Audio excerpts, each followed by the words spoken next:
بسم الله الرحمن الرحيم، والصلاة والسلام على أشرف المرسلين سيدنا محمد صلى الله عليه وسلم. أهلا ومرحبا بكم في فيديو جديد.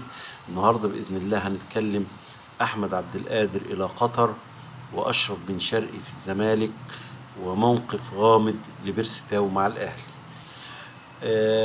أول حاجة هنتكلم فيها، النهاردة أعلن نادي قطر القطري إن أعلن ضم أحمد عبد القادر لمدة سنة على سبيل الإعارة، ما فيهاش شرط البيع، ولكن في حفاوة كبيرة وفي شكر للنادي الأهلي.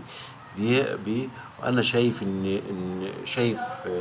دي إن هي صفقة قوية جدا جدا جدا لنادي قطر. وشايف ان يعني زي ما انا قلت لكم، زي ما قلت قبل كده، ان الموضوع بالنسبه لي ان الاهلي اذا